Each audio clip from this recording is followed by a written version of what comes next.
नमस्कार दोस्तों, स्वागत है आप सभी का आपके अपने चैनल लाइब्रेरी अड्डा में। दोस्तों, हम इन डेप्थ सॉल्यूशन कर रहे हैं RSM SSB librarian third grade paper 2022 में जो आया था उसका। तो आज हम उसका पार्ट 2 लेके आए हैं। तो चलिए बिना देरी किए शुरू करते हैं।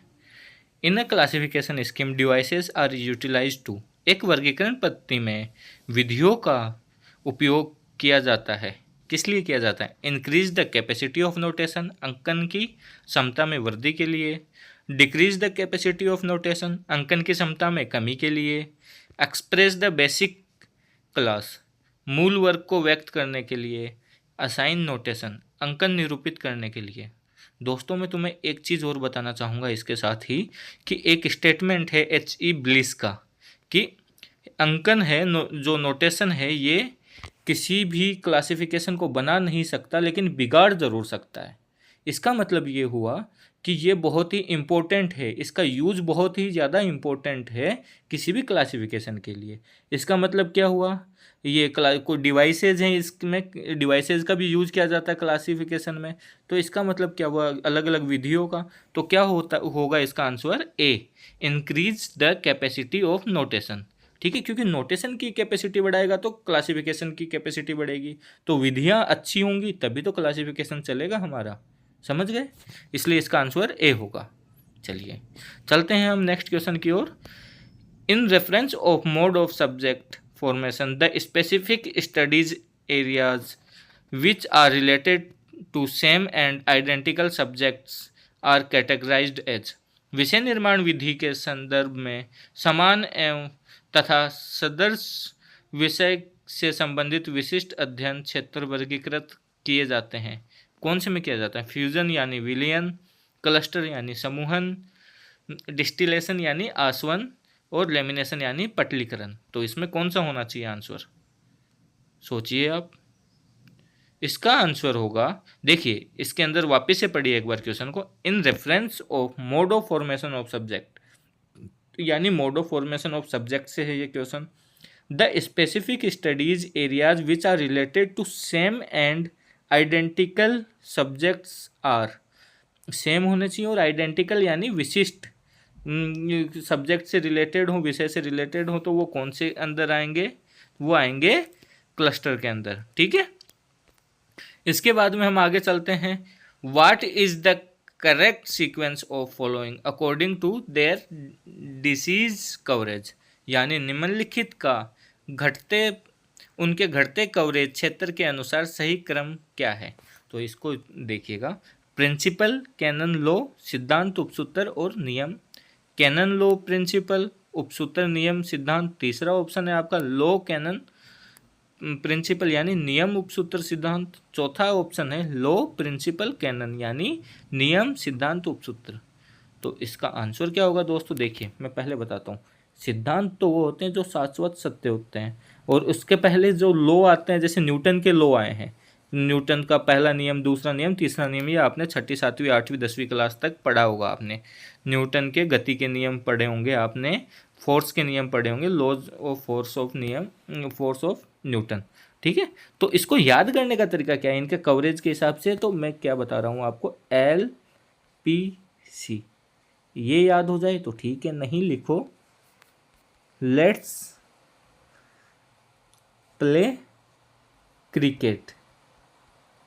ठीक है, अब इसके अंदर क्या हुआ, यहाँ से L ले लिया हमने लो, P यानी प्रिंसिपल, C यानी कैनन। ठीक है, अब यही सीक्वेंस होगा इसका, घटते हुए क्रम में ये सीक्वेंस। चलिए दोस्तों हम चलते हैं अब नेक्स्ट क्वेश्चन की ओर। अगला क्वेश्चन है every book to its reader is, प्रत्येक पुस्तक को उसका पाठक मिले, ये कौन सा सूत्र है?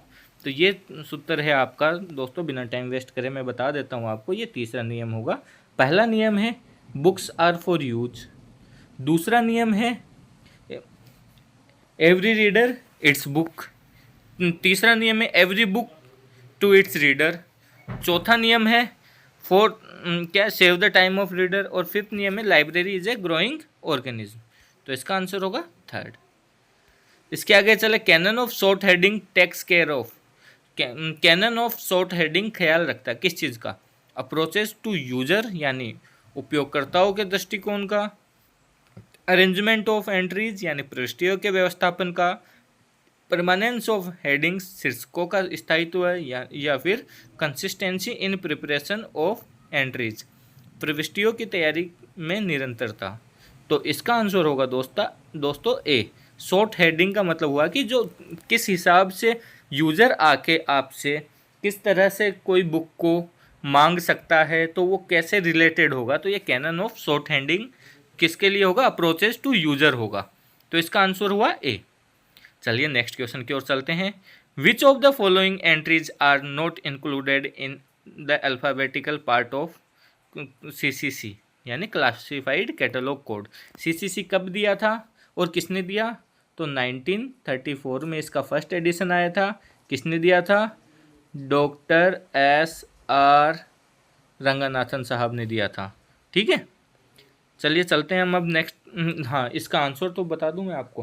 पहले होती है मेन एंट्री, उसके अंदर होता है leading section, heading section, title section, note section, ISBN number, accession number, ये सारी चीज़ें। उसके बाद पीछे की साइड होती हैं। तो चलो एक बार इनमें ऑप्शन देख लेते हैं हम। सबसे पहले बुक इंडेक्स एंट्री यानी ग्रंथ निर्देशी प्रविष्टि, क्लास इंडेक्स यानी वर्ग निर्देशी प्रविष्टि, क्रॉस रेफरेंस एंट्री अंतर विषयी प्रविष्टि, या फिर क्रॉस इंडेक्स एंट्री नामांतर निर्देशी प्रविष्टि। तो दोस्तों इसमें एडेड एंट्री के अंदर ये भी होता है, ये भी होता है, ये भी होता है, ये नहीं होता। ये क्लास इंडेक्स एंट्री होती है, क्रॉस इंडेक्स एंट्री नहीं होती। मैं आपको दिखा देता हूँ फिर भी आगे। देखिए, ये ऐसा कैटलॉग कार्ड होता है हमारा। तो सबसे पहले क्या होता है, लीडिंग सेक्शन होता है, फिर heading section, title section, edition, collaborator, note section, accession number. ठीक है, पीछे की साइड बनाते हैं जो एडेड एंट्री होती है, क्रॉस रेफरेंस एंट्री होती है। क्रॉस इंडेक्स एंट्री दे रखा था वहाँ पे, इसलिए गलत किया हमने। क्लास इंडेक्स एंट्री होती है, बुक इंडेक्स एंट्री होती है, और क्रॉस रेफरेंस इंडेक्स एंट्री होती है। ठीक है, अभी चलिए अब चलते हैं हम आगे नेक्स्ट क्वेश्चन की ओर। Canon of context is associated with, प्रसंग का उपसूत्र संबंधित है वर्बल प्लेन, शाब्दिक स्तर से, आइडियल प्लेन, वैचारिक स्तर से, नोटेशन प्लेन, अंकन स्तर से, नन ऑफ दिस, इनमें से कोई नहीं। तो इसका आंसर होगा दोस्तों वर्बल प्लेन। ठीक है, शाब्दिक स्तर से जुड़ा हुआ है कैनन ऑफ कॉन्टेक्स्ट। चलिए अब आगे चलते हैं। Headquarter of IFLA is located in, IFLA का मुख्यालय कहाँ है, पेरिस, वाशिंगटन DC, लंदन, या द हेग। तो इसका आंसर होगा दोस्तों डी ऑप्शन, द हेग में। अगला क्वेश्चन है full form of FRBR is. FRBR के बारे में सारे इन्फॉर्मेशन मैंने एक UGC के इम्पोर्टेंट क्वेश्चंस का एक वीडियो बना रखा। उसमें तुम्हारे ये इसमें जितने क्वेश्चन आए हैं ना, ये सारे लगभग उसके अंदर कवर हो चुके हैं। अगर उसको अच्छे से देख लोगे आप तो यहाँ पे कोई दिक्कत नहीं आएगी आपको। ये 3rd ग्रेड का पेपर अच्छे से कर सकोगे आप अगर UGC का पेपर अच्छे से कर लेते हैं तो। इसलिए मैंने जो डाल रखा उसको एक बार देख लीजिएगा। FRBR की फुल फॉर्म क्या होती है, functional records of big research libraries, functional requirements for better records. Hindi में भी यही लिखा है तो मैं इंग्लिश का ही पढ़ के बता देता हूँ। Functional requirements for bibliographic records, या फिर functional records for bibliographic requirements. तो इसको आंसर होगा दोस्तों सी। FRBR की full form functional requirements for bibliographic records. ठीक है, चलते हैं हम नेक्स्ट क्वेश्चन की ओर। Which of the following is not a principle of facet sequence. Facet sequence का कौन सा पक्ष निम्न में से कौन सा पक्ष अनुक्रम का सिद्धांत नहीं है, वॉल पिक्चर प्रिंसिपल, भित्ति चित्र सिद्धांत, होल ऑर्गन प्रिंसिपल, समष्टि अंग का सिद्धांत, काउकाफ प्रिंसिपल। ये हिंदी में भी काउकाफ सिद्धांत लिखा है, और है नीचे प्रिंसिपल ऑफ अल्फ़ाबेटिकल सीक्वेंस, वर्णानुक्रम का सिद्धांत। तो इसके अंदर दोस्तों पहला भी है, दूसरा भी है, तीसरा भी है, चौथा नहीं है। इसमें है एक्ट टू एक्टर टूल ऐसे कुछ करके है चौथा नियम। इसके 4 नियम है फेसेट सीक्वेंस के, SR रंगनाथन जी ने दिया है। तो पहला है वॉल पिक्चर प्रिंसिपल, पहली सही बात है। दूसरा है होल ऑर्गन, तीसरा है काउकाफ, और चौथा है जो वो यहाँ पे नहीं दिया है। तो ये वाला इसका आंसर होगा डी वाला। ठीक है, चलते हैं हम अब नेक्स्ट क्वेश्चन की ओर। The word dictionary is derived from word dictionarium. Dictionarium कौन सी भाषा का शब्द है, डिक्शनरी शब्द निम्नलिखित किस भाषा के शब्द डिक्शनरियम से लिया गया है, ग्रीक, फ्रेंच, लैटिन या हेब्रू? तो इसका आंसर होगा दोस्तों Latin. The correct sequence of the following sections of main entry as per triple C यानी क्लासिफाइड कैटलॉग कोड, मैंने अभी बताया था थोड़ी देर पहले, क्लासिफाइड कैटलॉग कोड ऐसा रंगनाथन जी के द्वारा दिया गया था। सर्वप्रथम पहला संस्करण इसका या फर्स्ट एडिशन कब आया था? 1934 में आया था। इसके अंदर मैंने आपको मेन एंट्रीज दिखाई थी, उसके पोर्शन भी बताए थे। लीडिंग सेक्शन आता है सबसे पहले, फिर हेडिंग सेक्शन आता है, फिर टाइटल और उसके बाद नोट। ये तो इसके अंदर कौन सा ऑप्शन होगा? सबसे पहले लीडिंग सेक्शन, तो दूसरा ये भी गलत हो गया, ये भी गलत हो गया। सबसे पहले इन दोनों में, फिर हेडिंग सेक्शन। तो ये देख के ही हम ये वाला लगा सकते हैं आंसर, लेकिन मैं आपको एक बार फिर से दिखा देता हूँ।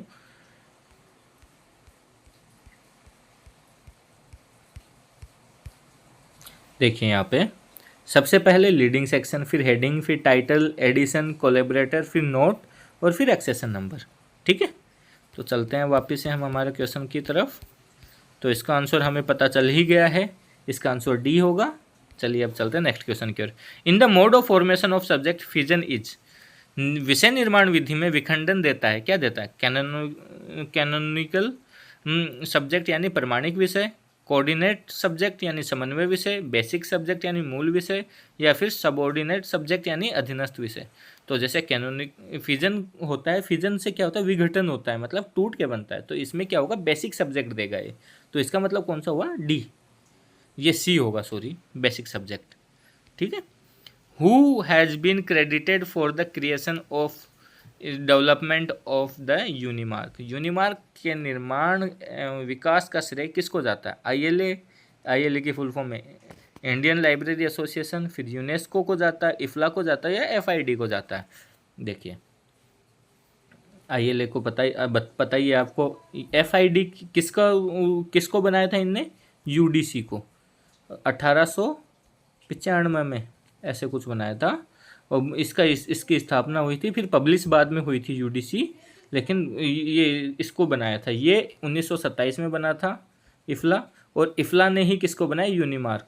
क्योंकि यूनिमार्क की फुल फॉर्म है यूनिवर्सल मार्क। जब पूरे दुनिया में मशीन रीडेबल कैटलॉग, मार्क की फुल फॉर्म होती है मशीन रीडेबल कैटलॉग, पे काम चल रहा था, तो सब अपने अपने देश के बारे में बना रहे थे। जैसे यूएस, कनाडा ने इनने मिलके थोड़ा मार्क बनाया, लेकिन इफ्ला एक ऐसा संगठन है जिसने क्या किया, एक गैर मतलब नॉन गवर्नमेंटल ऑर्गेनाइजेशन है, लेकिन ये क्या प्राइवेट ऑर्गेनाइजेशन है, लेकिन फिर भी ये पूरी दुनिया में एक लाइब्रेरीज को जोड़ के रखने का काम करता है। ठीक है, तो इसने बनाया था यूनिमार्क। यूनिमार्क की फुल फॉर्म है यूनिवर्सल मशीन रीडेबल कैटलॉग।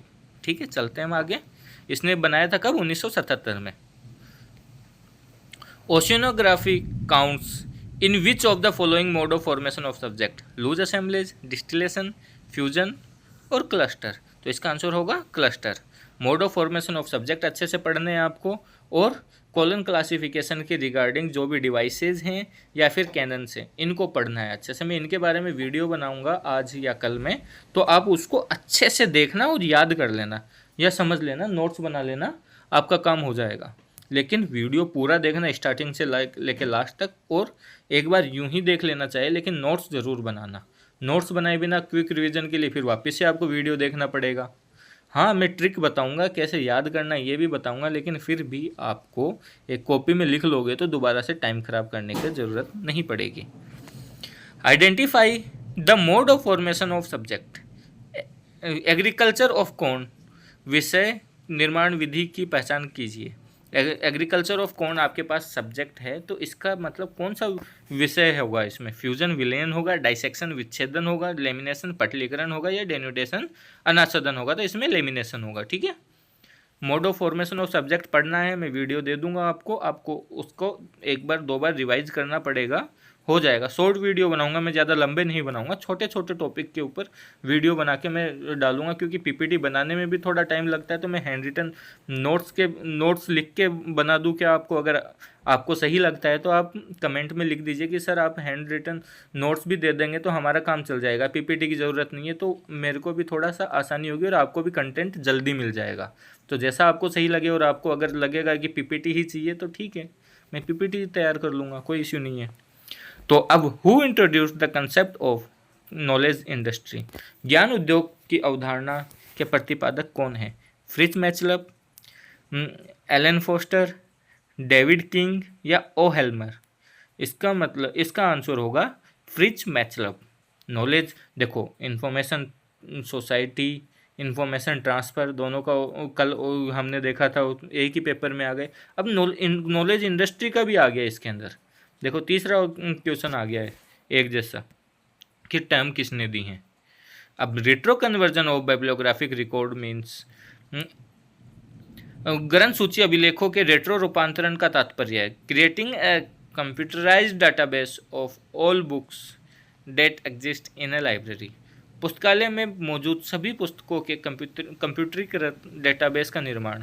दूसरा ऑप्शन है कैटलॉगिंग ऑफ न्यू बुक्स, नई पुस्तकों का सूचीकरण। तीसरा ऑप्शन है एक्विजिशन ऑफ न्यू जर्नल्स, नई जर्नल्स का अर्जन। एक्विजिशन ऑफ न्यू बुक्स, नई पुस्तकों का अर्जन। तो इसमें क्या होगा, रिट्रो कन्वर्जन मतलब या पुनः से उसका नवीनीकरण करना या उसको दूसरे फॉर्म में उसको अच्छे से संजो के रखना। तो इसमें कौन सा ऑप्शन होगा, creating a computerised database of all books that exist in a library, यानी पुस्तकालय में मौजूद सभी पुस्तकों के कंप्यूटरीकृत डेटाबेस का निर्माण। ठीक है, ए ऑप्शन होगा। RSS feed is a tool of, RSS feed की फुल फॉर्म क्या होती है ये पता होनी चाहिए आपको। इसके लिए कल भी मैंने आपको एक वीडियो का रेफरेंस ये दिया था, मेरे चैनल पर रखा है, वन टाइम शॉर्ट वीडियो ऐसे कुछ करके एक सीरीज चलाई थी मैंने, उसके अंदर मिलेगा आपको ये वीडियो। वेब 1.0, वेब 2.0, वेब 3.0 और उसके बाद में ओंटोलॉजी क्या है, OWL क्या है, SKOS क्या है, सब चीज़ मैंने उसमें बताई है। आरएसएस फीड क्या है, सब पे चर्चा की। आईओटी, इंटरनेट ऑफ थिंग्स क्या है, इसके ऊपर क्वेश्चन आ सकता है तुम्हारे। आरएसएस फीड आ गया तो आईओटी भी आ सकता है तुम्हारे। तो आईओटी की फुल फॉर्म क्या होती है, इंटरनेट ऑफ थिंग्स होती है। जैसे कि हमारे घर में कितने सारी चीज़ें होती हैं, जैसे डिवाइसेज होते हैं जो इंटरनेट से जुड़े होते हैं, जैसे वॉशिंग मशीन देख लो, टीवी देख लो, कुछ भी देख लो, ये सारी इंटरनेट ऑफ थिंग्स के अंदर आती हैं, है ना। तो ये सारी चीज़ें आपको समझ होनी चाहिए, इसलिए आप वो वीडियो देखिए, आपको बहुत ही ज़्यादा हेल्प मिलेगी और आपके कंसेप्ट भी क्लियर होंगे और उसमें से पक्का क्वेश्चन आएगा। अब आगे है, नेक्स्ट क्वेश्चन है, the standard applicable for creation of bibliographic record is, ग्रंथ सूची रिकॉर्ड के निर्माण के लिए लागू मानक है ISO 9000, मार्क Z39.93, Z39.88। तो इसका आंसर होगा बी, मार्क। ठीक है। अब अगला क्वेश्चन है, what is the relationship between ISBD and cataloguing codes. ISBD और सूचीकरण संहिता के बीच क्या संबंध है। ISBD includes cataloguing rules, ISBD में सूचीकरण नियमों सम्मिलित हैं। ISBD can replace cataloguing rules, ISBD सूचीकरण नियमों की जगह ले सकता है, क्या ले सकता है, ये सही है। दे आर नॉट, तीसरा option, they are not related at all, वे बिल्कुल भी संबंधित नहीं है, ऐसा भी हो सकता है क्या। Cataloguing codes will include bibliographic description, यानी सूचीकरण संहिताओं में ग्रंथ सूची विवरण सम्मिलित होना चाहिए। तो इसका मतलब आंसर डी होगा, cataloguing codes will include bibliographic description. आप लोगों ने देखा होगा ASER2 का या फिर कोई कैटलॉग कार्ड बनाते हैं, उसके अंदर हम ISBD नंबर लिखते हैं, इसका मतलब catalogue code will include bibliographic description. ठीक है, आंसर डी होगा इसका। चलते हैं नेक्स्ट क्वेश्चन की ओर। Which of the following is not a canon of doctor SR Ranganathan, निम्न में से कौन सा एक डॉक्टर रंगनाथन का उपसूत्र नहीं है, कैनन नहीं है। कैनन ऑफ कॉम्प्रिहेंसिवनेस यानी व्यापकता का उपसूत्र, कैनन ऑफ कंटेक्स्ट प्रसंग का उपसूत्र, कैनन ऑफ रेटिसेंस संयंता का उपसूत्र, कैनन ऑफ करेंसी प्रचलन का उपसूत्र। तो इसका आंसर होगा कैनन ऑफ कॉम्प्रिहेंसिवनेस, व्यापकता का उपसूत्र। अब नेक्स्ट क्वेश्चन है, who was the author of the book subject catalogue headings and structure. Subject catalogue headings and structure नामक पुस्तक के लेखक कौन थे। Doctor SR Ranganathan, CA cutter, J कैसियर और EJ कोर्स। तो देखो इसका आंसर, SR रंगनाथन ने CCC दी थी, क्लासिफाइड कैटलॉग कोड, और CA कटर ने डिक्शनरी कैटलॉग दिया था। तो अब J कैसियर और ईजे कोर्स के अंदर बात है, तो इसका आंसर होगा ईजे कोर्स ने दिया था। ठीक है, ईजे कोर्स ने कब दिया था? 1960 में दिया था। कब दिया था? 1960 में दिया था। और इसको पब्लिश किसने किया था? Library of association.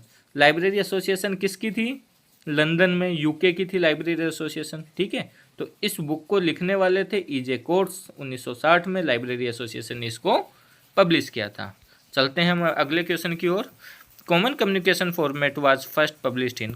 सीसीएफ कब पब्लिश हुआ था? सीसीएफ 1980 में, 1984 में, 1988 में या 1992 में?